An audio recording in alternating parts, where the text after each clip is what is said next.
Hello guys, welcome to my YouTube channel. Guys, पिछली videos में मैंने आपको सॉफ्टवेयर प्रोजेक्ट मैनेजमेंट की काफ़ी सारी वीडियोस में कुछ नए नए कॉन्सेप्ट समझाए थे, जैसे कि सॉफ्टवेयर प्रोजेक्ट मैनेजमेंट क्या होता है। अभी हाल फिलहाल में हमने SDLC के बारे में देखा था, जो कि software development life cycle model है। हमने गाइस वाटरफॉल मॉडल देख लिया था, और गाइस आज इस वीडियो में हम देखेंगे स्पायरल मॉडल। तो गाइस, अगर अभी तक आपने मेरी वीडियोस को लाइक नहीं करा है और अगर अभी तक आप मेरे चैनल पर नए हो तो प्लीज़ मेरे चैनल को सब्सक्राइब करें और गाइस बेल नोटिफिकेशन आइकन दबाना ना भूलें फॉर लेटेस्ट वीडियो अपडेट्स। तो गाइस चलिए स्टार्ट करते हैं। गाइस आज हम पढ़ेंगे स्पायरल मॉडल। ठीक है, सॉफ्टवेयर इंजीनियरिंग में या सॉफ्टवेयर प्रोजेक्ट मैनेजमेंट में स्पायरल मॉडल बहुत ही इंपॉर्टेंट टॉपिक है।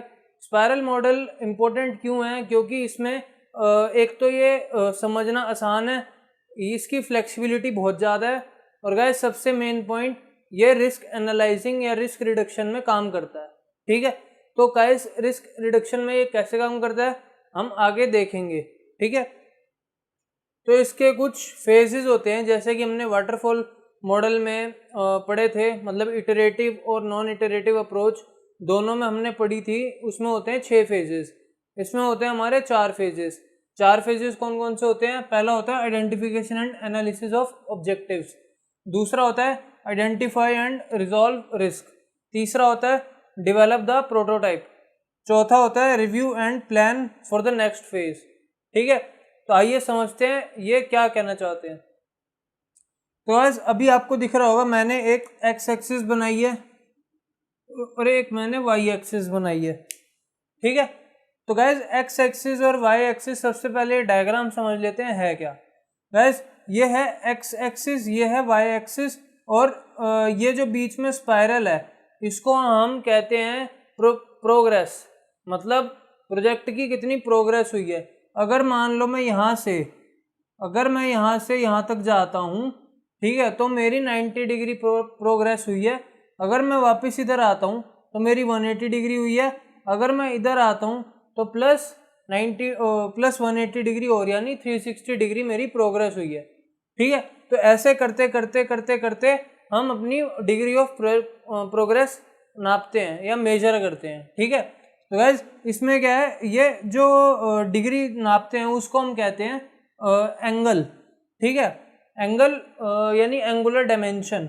ठीक है, एंगुलर डायमेंशन वही है कि जो हमारी प्रोग्रेस बताती है कि हम इस प्रोजेक्ट में या कोई भी हम प्रोजेक्ट जो इसके बेस पे बन रहा है वो कितनी प्रोग्रेस पे हुआ है या कितनी प्रोग्रेस उसमें हुई है। ठीक है, दूसरा आता है यहाँ पे आर। आर क्या होता है? देखो गाइस, सेंटर से निकल रही है ये यहाँ तक। ठीक है, क्योंकि ये यहाँ एंड वाली जो है इसकी डायमेंशन बाहर वाली वहां तक आ रही है। अगर इसके बाद की भी होती तो ये वहां पे आती। तो गाइस ये रेडियस है स्पाइरल मॉडल की। रेडियस क्या डिनोट करती है? कॉस्ट। जितनी ज़्यादा रेडियस होगी, मतलब जितनी ज़्यादा डायमेंशन रेडियस की होगी, उतनी ज़्यादा कॉस्ट आपके प्रोजेक्ट में लगेगी, और जितनी कम आपके प्रोजेक्ट की रेडियस होगी उतनी कम कॉस्ट आपके प्रोजेक्ट में लगेगी। ठीक है, उसके बाद हम देखते हैं चारों फेजेस के बारे में। ठीक है, तो गाइस पहला क्या बताता है? Identification and analysis of objectives. Guys waterfall model में आपने आइडेंटिफिकेशन ऑफ ऑब्जेक्टिव्स और एनालिसिस ऑफ रिक्वायरमेंट्स के बारे में मैंने आपको बताया था। अगर आपने मेरी वो वाली वीडियो नहीं देखी है तो मैं उसका लिंक डिस्क्रिप्शन में दे दूंगा, और इनफैक्ट ऊपर कार्ड में भी आपको उसका लिंक आ रहा होगा, तो प्लीज़ एक बार जाके देख लेना। बाकी इसका मतलब यही है कि कोई भी प्रोजेक्ट बनाने से पहले आप कुछ रिक्वायरमेंट्स लेते हो कस्टमर से या क्लाइंट से, जो आपको कह रहा है कि मेरे लिए प्रोजेक्ट बना के दो। ठीक है, तो सीधी सीधी बात है कि आप उससे पूछोगे कि ऑब्जेक्टिव्स क्या है, किस लिए बनाना है, एनालिसिस क्या है, मतलब जितनी रिक्वायरमेंट हो सकती है आप उस प्रोजेक्ट के लिए उतनी रिक्वायरमेंट लोगे। ठीक है, तो एक बार आपने ऑब्जेक्टिव्स पता कर लिए, रिक्वायरमेंट पता कर ली, तो आप नेक्स्ट फेज पे आ जाते हो। नेक्स्ट फेज कौन सा है? Identify and resolve risk. Guys ये वाला जो फेज है ये बहुत ही इंपॉर्टेंट फेज है, क्योंकि जो स्पाइरल मॉडल है वो काफ़ी बड़े प्रोजेक्ट्स में काम होता है। जैसे मान लो नासा का कोई प्रोजेक्ट है, या इसरो का कोई प्रोजेक्ट है, या कोई भी ऐसा प्रोजेक्ट जो कि बहुत हाई लेवल पे बन रहा है या बहुत हाई लेवल पे उसकी प्रोडक्शन हो रही है, उसमें हम करते हैं स्पाइरल मॉडल। स्पाइरल मॉडल हम इसलिए इस्तेमाल करते हैं क्योंकि ज़्यादा से ज़्यादा रिस्क हम रिड्यूस कर सकें।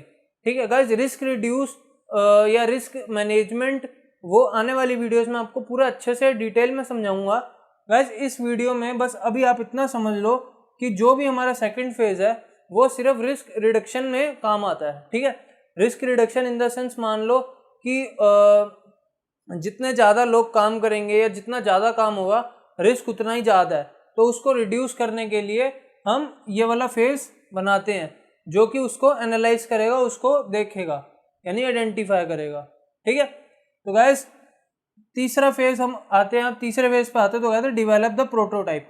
गाइस जब हमने ऑब्जेक्टिव सब पता कर लिया, रिक्वायरमेंट सब पता कर ली, हमने रिस्क भी आइडेंटिफाई कर लिया, उसको सॉल्व भी कर लिया रिस्क को, उसके बाद आता है prototype banana. Prototype in the sense guys अगर आप सीधा प्रोजेक्ट पे ही काम करने लग जाओगे, अगर कोई दिक्कत आ गई तो शायद हो सकता है आप उसको सही ना कर पाओ, लेकिन अगर आप प्रोटोटाइप बना के उस पर आप प्रोग्रेस करते हो या उस पर आप कोई भी काम करते हो तो इतना आपको मेहनत नहीं करनी पड़ेगी। उसमें आपकी फ्लेक्सिबिलिटी रहेगी कि हाँ अगर कोई चीज़ गलत हो गई तो हम इसको दोबारा बना के ठीक कर सकते हैं। लेकिन अगर आप सीधा प्रोजेक्ट पे बनाना चाहते हो तो उसमें बहुत ज़्यादा रिस्क है।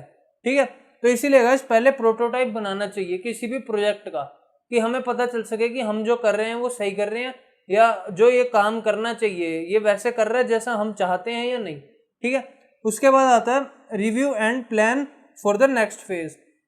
गाइस इस फेज में क्या होता है कि मान लो तीनों फेज हमारे हो गए, उसके बाद अगर हमारी सेटिस्फैक्शन है प्लस हमारे जो कस्टमर है उसकी सेटिस्फैक्शन, यानी satisfaction from both side, that is client and production manager. ठीक है, अगर उन दोनों की सेटिस्फैक्शन है तो ठीक है, तो ये यहीं पे ख़त्म हो जाएगा, तो हमें आगे कोई कुछ करने की ज़रूरत नहीं है। लेकिन अगर इन दोनों में से किसी एक की भी सेटिस्फैक्शन फुलफिल नहीं होती है तो हम अगले फेज पे जाएंगे। अगला फेज कौन सा, ये वाला, identification and analysis of the objectives. मतलब हम स्टार्टिंग से स्टार्ट करेंगे कि कहाँ कमी रह गई है या कहाँ दिक्कत आ रही है। ठीक है, तो उस हिसाब से ये ऐसे लूप चलता रहेगा जब तक कि बोथ साइड सेटिस्फैक्शन या फुलफिलमेंट ऑफ रिक्वायरमेंट्स नहीं हो जाती। ठीक है, उसके बाद हमने गाइस अभी स्पाइरल मॉडल डीप एनालाइज कर लिया है कि हमें पता चल चुका है कि स्पाइरल मॉडल क्या होता है। अब कुछ इसके इंपॉर्टेंट पॉइंट्स और एडवांटेज और डिसएडवांटेज के बारे में बात कर लेते हैं। गाइस इसका इंपॉर्टेंट पॉइंट्स है risk handling, radius equals to cost और angular dimension equals to progress. Guys ये तीनों पॉइंट्स मैंने आपको अभी बता दिए हैं कि रिस्क हैंडलिंग क्या होता है। रिस्क हैंडलिंग, मान लो आप कोई भी अगर आपसे पूछे कि कौन सा ऐसा मॉडल है जो सबसे ज़्यादा रिस्क एनालाइज या रिस्क रिड्यूस करता है, तो आप उसको सीधा सीधा बता देना कि जी स्पाइरल मॉडल है, स्पाइरल मॉडल सबसे ज़्यादा रिस्क रिड्यूस करता है और उसको एनालाइज करने में हमारी हेल्प करता है। ठीक है, उसके बाद आता है रेडियस इक्वल्स टू कॉस्ट। जैसा कि मैंने आपको बताया कि ये जो रेडियस है, जितनी ज़्यादा रेडियस होगी उतनी ज़्यादा कॉस्ट होगी, जितनी कम रेडियस होगी उतनी कम कॉस्ट होगी, यानी radius directly proportional to cost. अगर कॉस्ट बढ़ेगी तो रेडियस बढ़ेगी, अगर कॉस्ट कम होगी तो रेडियस कम होगी। ठीक है, उसके बाद आता है angular dimension equals to progress, ये वाला पॉइंट। ठीक है, एंगुलर डायमेंशन क्या होता है, जैसे कि मैंने बताया 90 degree, 180 degree, 360 degree, 240 degree, 720 degree, ये जितनी भी डिग्रीज हैं ये आपके प्रोग्रेस के बारे में बताती है कि आप कितनी डिग्री आपने प्रोसेस हासिल करी है। जैसे 90 डिग्री है तो 90 डिग्री यहाँ से स्टार्ट होके यहाँ पे ख़त्म हो जाएगा। ठीक है, मतलब ऐसे जाएगा, यहाँ से देखो यहाँ से 90 डिग्री ऐसे हो जाएगा। ठीक है, 90 डिग्री के बाद 180 डिग्री ऐसे हो जाएगा, 180 डिग्री के बाद ये ऐसे हो जाएगा, 180 डिग्री यानी 360 डिग्री पूरा हो गया। तो ऐसे करते करते करते करते हमें हमारी प्रोग्रेस पता चल जाएगी। ठीक है, उसके बाद आते हैं इसके एडवांटेजेस पे। गाइस इसके एडवांटेजेस, 4 मेन एडवांटेज हैं इसके। Risk handling, large projects, flexible और कस्टमर सेटिस्फेक्शन। गाइस ये मैंने आपको अभी बता दिए हैं, मैं आपको दोबारा एक्सप्लेन कर देता हूँ। रिस्क हैंडलिंग वही है जो मैंने यहाँ बताया था कि जितने भी रिस्क आते हैं हम उनको हैंडल आराम से कर सकते हैं स्पाइरल मॉडल में, उसको बार बार एनालाइज करके और प्रोटोटाइप बना के भी। ठीक है। उसके बाद आता है लार्ज प्रोजेक्ट्स। गाइस जैसे मैंने आपको वीडियो की स्टार्टिंग में बताया था कि ये जो मॉडल है ये लार्ज प्रोजेक्ट्स में काम आता है, ठीक है, क्योंकि लार्ज प्रोजेक्ट्स में ज़्यादा रिस्क होने के चांसेस हैं। उसके बाद आता है फ्लेक्सिबल। गाइस फ्लेक्सिबल ये बहुत ज़्यादा है, क्योंकि अगर मान लो किसी भी फेज़ पे इसमें कोई नई रिक्वायरमेंट ऐड करनी हो या कुछ चेंज करना हो तो हम आसानी से कर सकते हैं, ठीक है, इसीलिए इसको फ्लेक्सिबल बोला जाता है। उसके बाद आता है कस्टमर सेटिस्फैक्शन। गाइस जैसा कि मैंने बताया, जब तक कस्टमर की सेटिस्फैक्शन नहीं होगी, ठीक है, तब तक कस्टमर इसको नहीं बोलेगा कि हाँ जी ये पूरा हो चुका है। जब तक उसकी सेटिस्फैक्शन मीट नहीं करती है तो ये लूप चलता रहेगा, ठीक है। उसके बाद डिसएडवांटेज आती हैं। डिसएडवांटेज जैसे कि कॉम्प्लेक्स है, एक्सपेंसिव है, टू मच रिस्क एनालिसिस, यानी जो रिस्क एनालाइज करना है वो बहुत ज़्यादा है। उसके बाद आता है टाइम। तो गाइस सबसे पहले देखते हैं कॉम्प्लेक्स। गाइस कॉम्प्लेक्स ये बहुत ज़्यादा है क्योंकि इसमें आपको बड़े सारे रिस्क एनालाइज करने पड़ते हैं और उसकी रिक्वायरमेंट्स हर बार अगर चेंज हो रही है तो आपको चेंज करनी पड़ती है। अब मान लो जैसे कि आप कोई प्रोजेक्ट बना रहे हो, ठीक है, उसका प्रोटोटाइप आपने बना लिया। प्रोटोटाइप बनाने के बाद आपने उसमें टेस्टिंग करी तो क्लाइंट की जो रिक्वायरमेंट है वो फुलफिल नहीं हो पाई, तो आप क्या करोगे, आप दोबारा से एनालाइज करोगे, दोबारा से उसको प्रोटोटाइप बनाओगे, तो ये चीज़ें काफ़ी कॉम्प्लेक्स हो जाती हैं, ठीक है। उसके बाद आता है एक्सपेंसिव। अब गाइज कॉम्प्लेक्स हो जाती हैं इसीलिए वो एक्सपेंसिव हो जाती हैं, क्योंकि जितना ज़्यादा आप चीज़ों को कॉम्प्लेक्स करोगे उतनी ज़्यादा आपकी एफर्ट लगेगी, यानी कॉस्ट ज़्यादा लगेगी, ठीक है, टाइम ज़्यादा लगेगा। अगर टाइम ज़्यादा लगेगा तो अपने आप ही वो एक्सपेंसिव होती जाएगी। उसके बाद आता है too much risk analysis. Risk analysis यानी मैंने आपको बताया कि जितना रिस्क एनालिसिस हम करेंगे उतना कॉम्प्लेक्स होती रहेगी, तो कॉम्प्लेक्स रिस्क एनालिसिस दोनों बराबर यानी हैंड इन हैंड चलते हैं। उसके बाद आता है टाइम।